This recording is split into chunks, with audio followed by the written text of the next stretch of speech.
yang belum sembuh ya, walaupun udah lama sakit ya. Nah, ini saya kasih bocorannya. Kalau ada yang sakit sudah lebih dari 3 bulan, apalagi 6 bulan, apalagi 1 tahun, biasanya itu udah bukan lagi masalah fisik.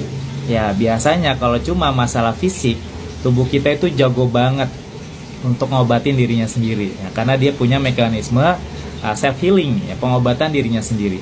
Nah, kenapa sampai 6 bulan, 1 tahun, bahkan ada yang 5 tahun, 10 tahun belum sembuh-sembuh? Nah, biasanya karena ada landasan emosinya. Kita nyebutnya akar penyakitnya. Ya, apapun sakitnya, bahkan penyakit berat sekalipun seperti kanker ya, stroke, ya itu sebenarnya seperti daun aja. Ya, dia bukan akar, dia daun ya. Tapi kalau akarnya kecabut, maka daunnya kering dan dia langsung rontok. Nah, apa sih akarnya? Nah, akarnya itu adalah sampah-sampah emosi ya, landasan emosi yang membuat penyakit itu nggak mau keluar dari tubuh kita. Nih, saya coba bacain ya. Sebenarnya ini rahasia klinik saya, dan ini jadi contekan saya setiap ketika ada kasus apapun ya, sakit ya, yang sudah lama nggak sembuh-sembuh, saya nyontek nih. Saya coba bacain ya beberapa. Misalkan alergi, di sini landasan emosinya adalah penyangkalan tentang kekuatan diri sendiri. Hati-hati ya, ketika dia nggak pede dengan dirinya sendiri, kecenderungan dia akan mudah kena alergi.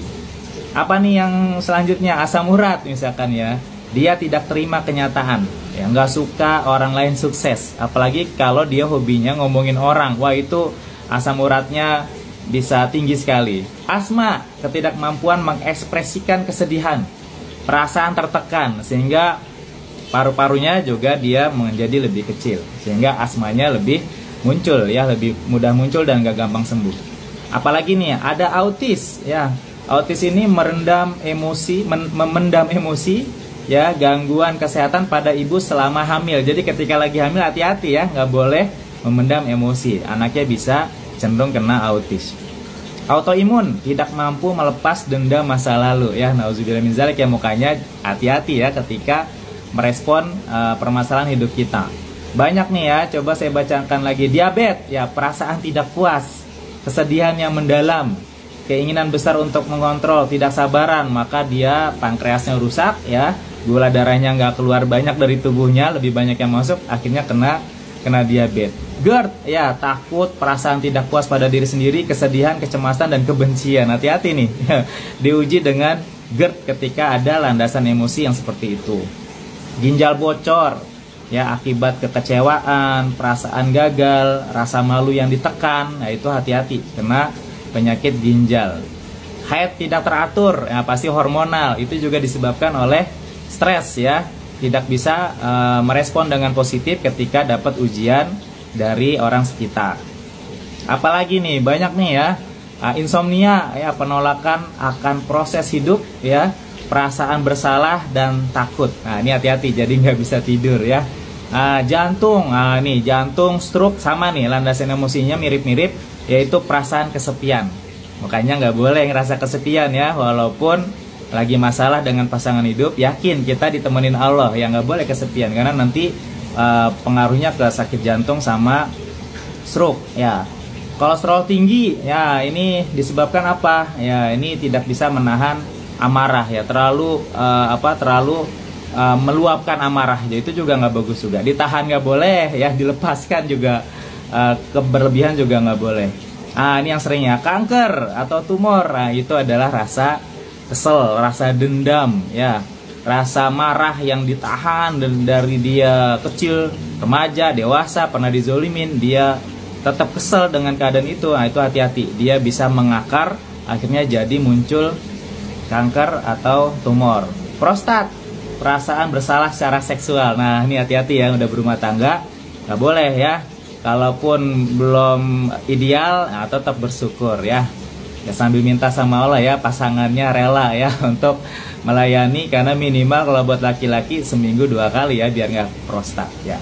Nah, ini banyak sekali nih teman-teman, saraf kejepit ya, usus buntu, wasir. Ini seru banget ya. Nah, ini contekan saya.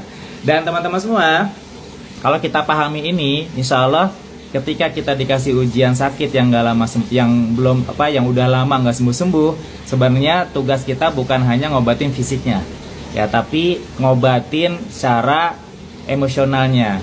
Nah, ini saya juga ada contekan nih kayak gini nih.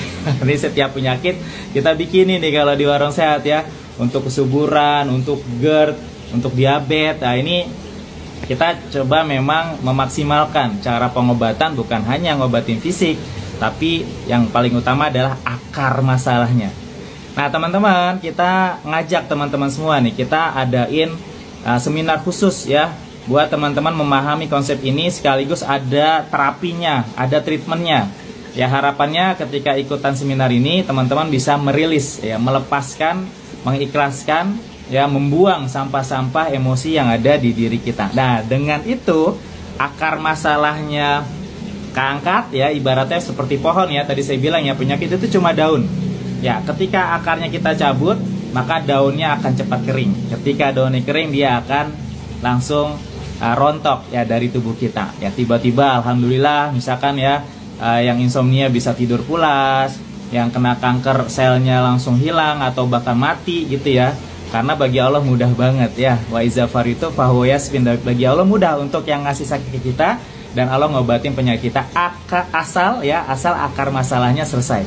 Karena itu maunya Allah. Allah pengen ngebersihin hati kita sebersih-bersihnya, sehingga ketika kita kembali kepada Allah, kita dalam kondisi ya ayuhan nafsul mutmainnah irji'i ila rabbiki radiyatan mardiyah. Kita kembali dengan jiwa yang tenang, dengan rasa ridho dan diridhoi Allah.